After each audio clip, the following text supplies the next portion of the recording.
Nice to see you all today joining us live. Welcome back to my video podcast. For those who are tuning in for the first time, I'm Patricia.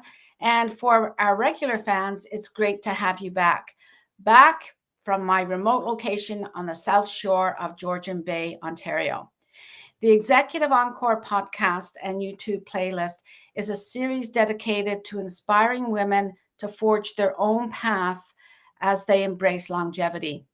In today's episode, I welcome Jessica Grossmeier from Gilroy in Northern California, almost 5,000 kilometers or 3,100 miles across the middle of the continent. I understand that Gilroy is also known for its garlic. It's a garlic festival. Jessica might fill us in a little bit on that. But I'll just introduce Jessica first so that you know who she is. Jessica loves to problem solve and to inspire and motivate others who are already and committed to making change. Jessica is no stranger to the professional pivot. She's done that herself. Jessica started her career implementing wellness programs for large national organizations and employers like Ford Motor Companies and 3M. Then she pivoted to research after graduate school. And Jessica recently emerged from a 1-year sabbatical, having written a book, which she will tell us about, and now provides education and advice to support organizations with evidence-based approaches to workforce well-being. Please join Jessica and me for the next 20 minutes as we explore Jessica's perspective on the impact of burnout and the importance of spiritual well-being and game-changing power of sabbaticals. Jessica, what do you want to say about where you live? So Gilroy, we are in the South Bay area. Thank you for that lovely introduction, Patricia. And Gilroy, yes, is known for its garlic. I consider myself to be firmly ensconced in wine country down here. There are vineyards as well as garlic, but garlic is what we notice most, especially certain times of the year when it's more pungent. And my understanding from talking to the local experts is that our garlic is highly sought after. Everybody wants it from all over the world. So Gilroy garlic is what chefs reach for in their kitchens. So I'm sold. That's interesting. That's great. So I always like to have some information from where my guests live because we're all in this one world together, but we have our own little areas that all have its own little specialty and what it's known for. So that's great to hear about the garlic. I'm sure we can all relate to that. So when I spoke to you about what we could talk about today, you mentioned that no one is immune from burnout. Even being a well-being researcher like you, who studied well-being for decades, you weren't immune from it either. What can you tell us about your experience and your perception of burnout? Yeah, thanks so much, Patricia. So I experienced burnout more than 10 years ago. And while the concept has been around for a while, we weren't talking about it as much back then. And I didn't know as much about burnout back then. In the field of workplace well-being, where I've done my work, we largely talked about stress management and coping techniques. And so I was aware of resources that could help me, cope with stress. What I've come to understand about burnout as I've looked into it more is that it is not a problem that resides within the individual. Burnout is what happens when we are surrounded by influences and pressures that overcome the resources we bring to that situation. And so it is a phenomenon of the conditions around us, a phenomenon of the workplace in particular, not just me as an individual. Having said that, I was definitely experiencing burnout more than 10 years ago. I had all the classic warning signs, just bone crushing fatigue, feeling disengaged with my work, feeling unfulfilled in my life. And I knew that there was something wrong, but I didn't know what it was because on the outside, for people looking in, I looked like a complete success. I was in a vice president position. I had graduated with my PhD a few years prior. I was publishing papers and speaking at conferences. So to the outside eye, I had it all together. Mm. And it was very confusing to me when I began to feel these feelings of unfulfillment. I'm like, well, what's wrong? Why do I feel this sense of emptiness? Why am I disengaged? And now I know that is something that can be experienced from experiencing burnout. Mm-hmm. It's interesting what you said about like there was a disconnect with what people saw and what you were feeling. And I would imagine there was also a disconnect within yourself about why am I feeling like this if I am seen as being so successful? Could you add a little more to that? Because I'm really interested in the fact that this is not a person's problems, so to speak. They haven't created it, like you said. It's created. Burnout is created by what we're surrounded by, right? So it's everyone's responsibility to look at how burnout is affecting people.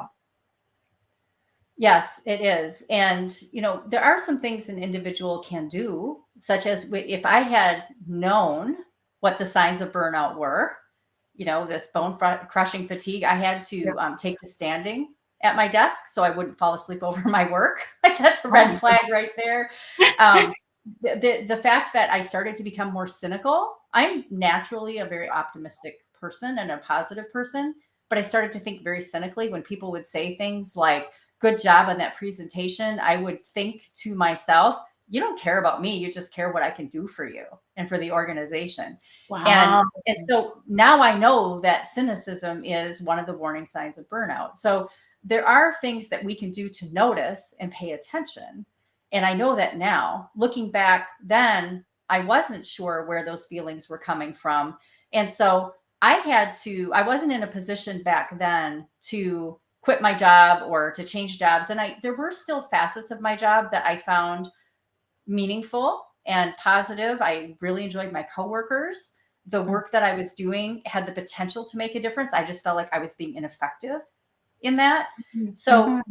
I didn't quit my job and just do something else, which is, I think, a natural tendency is I'm not Right. happy, I'm going to move on.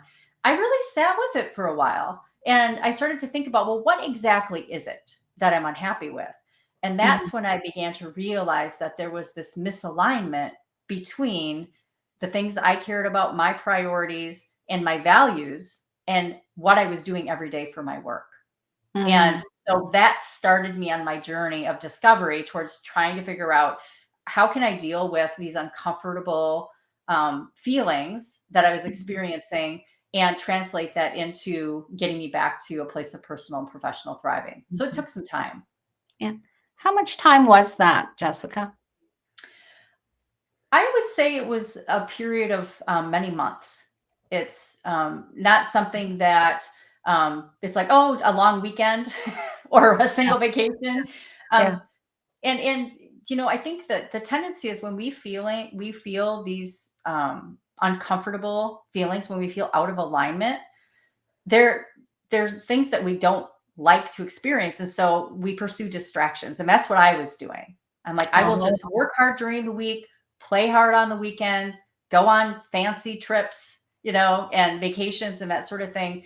It's easy for us to try to cover up and distract Mhm. ourselves from those Mhm. uncomfortable feelings when what we actually really need to do is sit with them and to Mhm. understand where they're coming from. And that's the process I needed to take. And so it takes time to do that because it was, things like, let me just give you a practical example of that. I'm going about my workday every day on the way to work. I'm literally saying a prayer to get through the day because I didn't want to go. And so as I was going through my day, when I felt disheartened, unfulfilled, like something was off, I started to ask myself and pay attention, what's going on here? What's going on within me? And likewise, when I felt filled up, when I felt excited about something, when I found myself leaning into my work and getting excited, I paid attention to Right. that. And those Yeah. are like those little breadcrumbs. I just started to get really curious about these feelings. I started to notice what's going on that can help me to understand where this is coming from. Yeah. Yeah, to do that inquiry intentionally, because when you talked about distractions, yes, that's not the kind of conversation you want to have while you're on vacation, right? So vacation's a big distraction from actually what's real in your life. We could talk about that some time as well. But you've talked about a more holistic approach to well-being that addresses spiritual well-being and how it can prevent burnout and other mental health issues. What do you mean when you say spiritual well-being? Yeah. So as I've looked into the research on this, because I knew I was interested in spirituality for a long time, but it took me digging into the research to really understand how to think about it for myself. And while there is no one consensus definition of what spiritual well being means, Mhm. pretty much across all of the research you look at, people can agree that it has something to do with your purpose in life, with your values, with your core beliefs about who you are and your place in the world. It also has something to do with your relationships and how connected or disconnected you feel with people. And it has to do with, do I feel connected to something bigger than myself? And so I call this term transcendence in my book. So purpose, Mhm. connection, and transcendence. And as I've thought about where I was when I experienced burnout, I was doing all of the things that I thought had to do with well-being and self-care, training for half marathons on the weekends, doing my fresh fruit and vegetable smoothies for lunch and breakfast. I was trying to get back to more regular sleep. So I was doing a lot of the right things you think of when you think of well-being, but I wasn't paying enough attention to these other areas. And I've come to realize there's a huge connection between purpose, connection, and transcendence and mental and physical health, as well as our performance in our work. Hmm. Yeah, self care is much deeper than most of us talk about. And I really appreciate that you've taken it to that level because I think you've got the key there to spiritual well being and self care. So, what you need to do to look after your spirit, right? Putting it another way. Mhm. So, how does spiritual well being interact with mental health? Right. So when we experience periods of distress, depression, anxiety, there is a certain part of our brain that is activated when that happens. One of the researchers I've been following is someone who wrote the book, The Awakened Brain. Dr. Lisa Miller, I believe, might be the name. And she's a clinical psychologist. And she has been studying with functional MRI technology what happens when people are experiencing depression and anxiety, and what happens when they have a stronger sense of spirituality. And what she has found is when people have a stronger sense of spirituality, stronger sense of purpose, connection, and transcendence in their lives, they that part of their brain that experiences that lights up when they experience depression and anxiety, it's more robust and resilient for the high Oh, spirituality brains versus those with low spirituality brains. oh, And when we encounter these challenges in our life, according to Dr. Miller, it is an opportunity for us to step into that space and to strengthen our spiritual well-being by using these spiritual well-being tools. And that makes us more resilient to subsequent issues of depression and anxiety. Now, there are a lot of influences on mental health. Some of them are biological and mhm. chemical, some are situational and circumstantial. So, this isn't the next silver bullet or magic Mhm. pill. Yeah, yeah. I'm not suggesting it's that simplistic, but paying attention to our relationships, to our sense of purpose in life, and to those things that help us to feel held and supported and connected to something bigger than ourselves, these things can make a significant difference in preventing subsequent issues with mental health. Mhm. Now, they can't totally prevent it. If you are in a toxic workplace, say, and all of those pressures and things that contribute to burnout are higher than the degree of resourcefulness you bring to it, Mhm. eventually it's going to catch up with you. That's Right. why it is not just an individual solution. You need to address the circumstances around it, Yeah. but it can help prevent and make us more resilient. Yeah. So we can nurture our spiritual well-being, which in turn will at least prevent or help to prevent burnout. There are other aspects as well, like you said, but we can take some responsibility for nurturing that spiritual well-being. Correct? Absolutely. You Good. got it. Good. Now, onto the topic of sabbaticals. Okay. as you've shared with me, and as many people who have shared, they're looking forward to this conversation on sabbaticals. You have shared that sabbaticals aren't just for academic professionals. That's when we think of sabbatical, and that they can have a benefit, that we can all have a benefit from a sabbatical by intentionally designing pauses into our lives that support sustained well-being and growth, as we've been talking about. So what advice would you give to women in our audience who are considering what a sabbatical might look like for them, and how could they make it work for them? Yeah. So I am not a sabbatical expert, but I've met people who are. Did you know that there are sabbatical coaches in the world? And there are people who No. professionally do this. They coach people up. They get them prepared for their sabbatical. They walk through the Wow. sabbatical with them, and then they help them to reintegrate after, which is so critically important. I was not aware of these people when Yeah. I went on sabbatical, but since I wrote about it in my book, people now seek me out. But a couple of the things I've learned: one, set an intention for it. A sabbatical can be a time of restoration and vacation, but it's more than that. Yes, many times we go into sabbatical needing certain kinds of rest or a different perspective. So be thinking about what is your intention for the sabbatical. Now, if you find yourself in an unintentional pause in your career where you have Can this space, happen. you can still bring this into it and say, I'm going to treat this as a gift of time to really think about what's important to me and what matters most to me in my life, and how I want to position myself to move to whatever comes next. And so as I went into my sabbatical, I went into it with a question.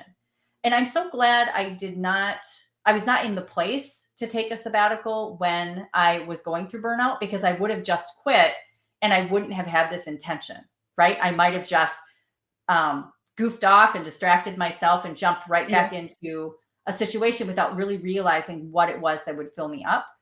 And so when I went on sabbatical, I was actually at a place of thriving. I loved my coworkers, really enjoyed the work I was doing, but I had promised myself in my mid-40s, I am taking a sabbatical when I turn 50. And so I decided to do that, and I prepared for it. And as I went into that sabbatical, I woke up January 3rd, that first day, and I said, the question I'm going to be asking myself for however much time I get to have in this period is, what really fills me up? What is it that I want to do that's going to have me jumping out of bed in the morning Yeah.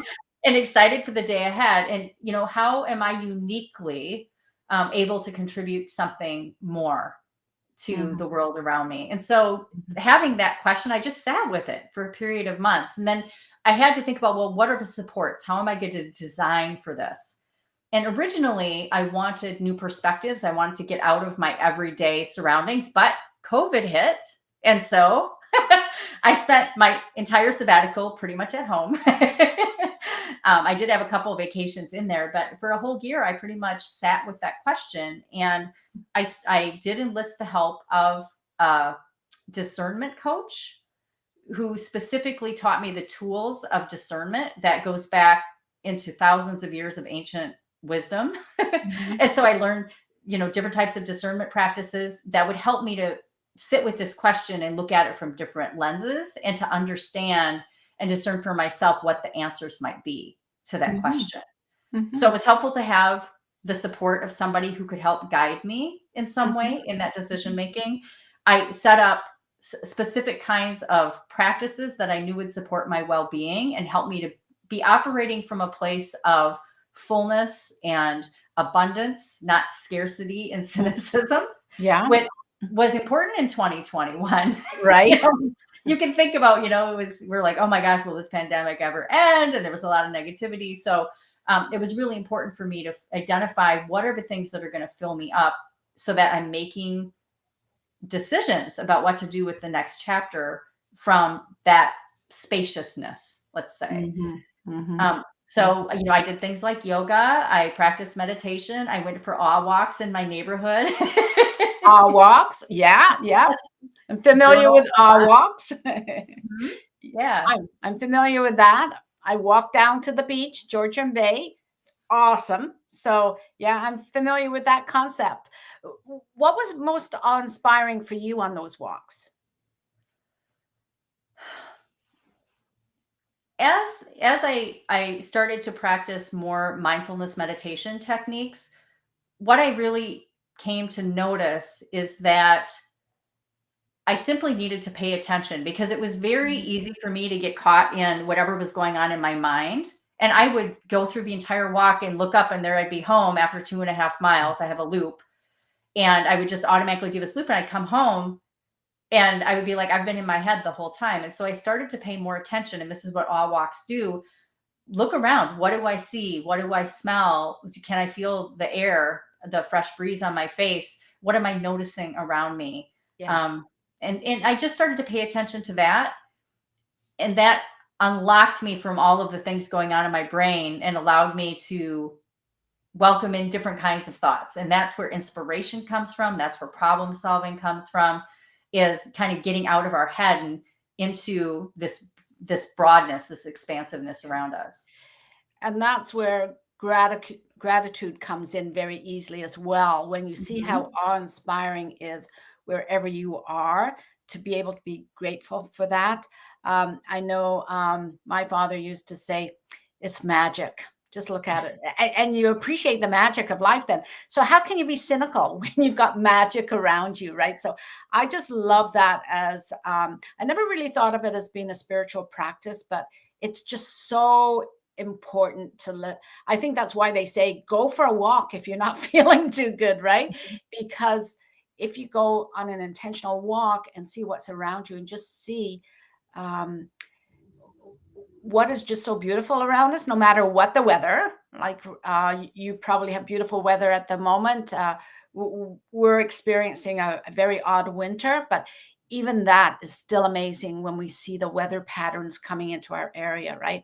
So I got a little bit off tangent there because on a Oh, tangent. it's a beautiful tangent, Patricia. And I think Yeah. it helps to take some of this very esoteric stuff and Yes. bring it down to what are the practical, tactical things that I can do that are going to ground me Yeah. in this space. And Awe Walks is just one example of how to do Yeah. that, I getting love out in nature. I love that. Yeah. I was going to ask you for some examples or experiences from your sabbatical that helped you change the game, so, or your game. Was there any big enlightenment that you had during your sabbatical? Like you did a lot of work. Was there any big enlightenment that you received from it? So I'm going to try to make this really a brief story, but it's a Okay. much bigger story. I think there's another Lovely. book in it somewhere. But one of the things that I wanted to do was I did want to do some sort of a spiritual experience, if you will, as Mhm. part of my sabbatical. And so one of the things that I did is when COVID allowed borders to be opened, we went on a hike on the Camino de Santiago trail in Okay. Spain. It's a pilgrimage, it's a Yes. spiritual pilgrimage, and it involves a lot of hiking through mountains. We only did about 100 miles of it, and it was with a guide. But I brought this question from my sabbatical into that walk, and it was hours and hours a day of walking Oh, with these beautiful vistas around us. And I was expecting all of these, major insights, right? And you know what I discovered was equanimity. oh, I love that. That, yeah. That's what I got, but it frustrated me because I'm like, "Come on, I want big answers from the universe." And I got this equanimous mind, and I would tune in and I'm like, "What insights do you have for me, world?" And I would get this beautiful static. Like that 2 a.m. public service announcement. Shh. This is what's going on in my brain. And it helped me, I think, to begin to appreciate stillness, more mental stillness, which was new for me and I needed. And when I did finally get one blip of inspiration, it was let go of outcomes, which to Oh, an outcomes researcher is a pretty big yes. message. It is. It's what you strive for all the time, right? So Right. yeah, yeah, And that it really is related to what we've been talking about because it's this sense of be here now, yeah. do the best in this moment. Mhm. And yeah, we have to be aware of where we're headed and we have to be in the right direction. Our purpose can help us do that. Mhm. But be here now and bring the best that you can to this situation. Mhm. And, things will take care of themselves. That was very hard for me Mhm. as a very goals oriented person to try to live that out. But I am doing that to the best of my ability now. Well, you brought us into this beautiful segue of the executive encore that I call Every Moment Matters. And I think you've more or less described every moment matters. And you had some pivotal moments, not just one, where you recognized what fulfillment looked like for you. And I think that was a very spiritual experience for you, right?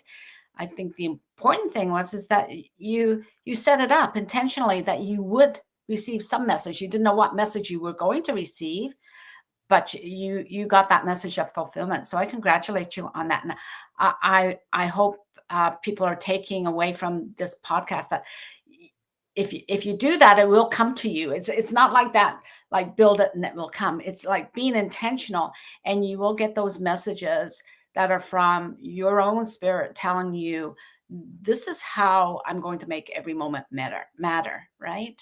Right. And you won't get it on the timing you want. No. So it does require patience. So I've always been a journaler. If people don't like to journal, they can do this. They can develop a conversation partner with a trusted person. But somebody who knows how to ask open, non-judgmental questions and actively listen and reflect back to you what they're hearing can be very, very helpful. I journal. As well as had people around me. But I think you need to kind of sort of create the practices that are going to put you in that incubator of space where you can allow yourself to work through some of those thoughts. And that's where the magical moments and the insights come from.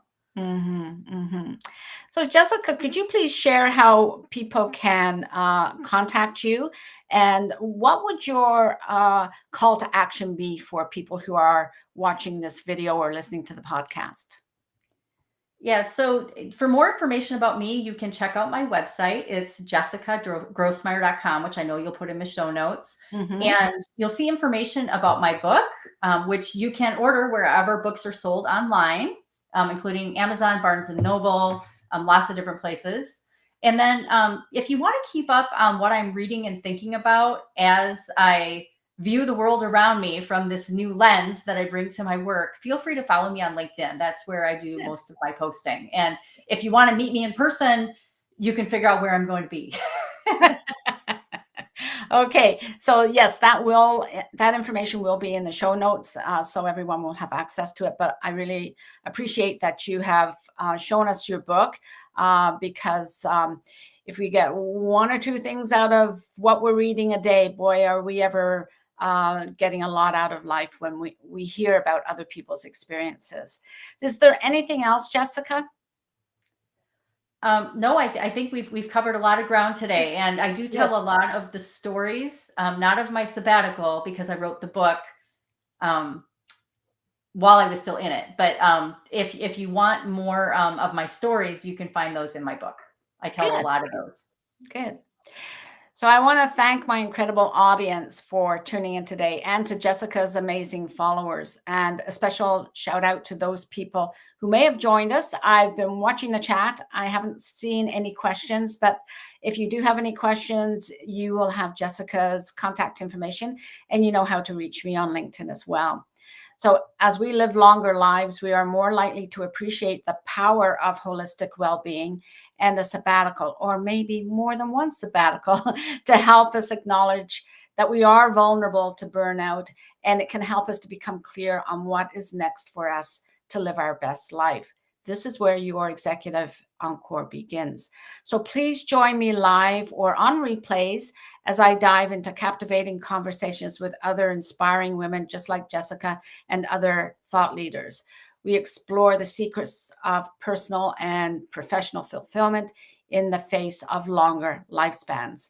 We also delve into the joys of finding fulfillment after 60 and after other times. And we also tackle the challenges of navigating unexpected setbacks. No matter what your age, what your gender, or perspective on well-being and fulfillment, I invite you to be a guest on my show, and let's connect and inspire one another.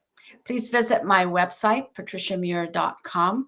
Read the Encore Weekly blog at patriciamuir.com/blog, and on LinkedIn.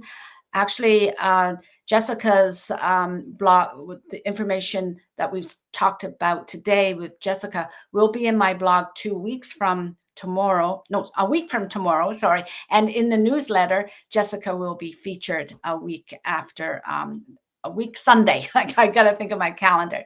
So thank you very much again. Please join us again. And I wish you all the best in looking after those the chaos of unexpected detours and stabilizing life as we focus on our fulfillment and self-actualization. Have a great day.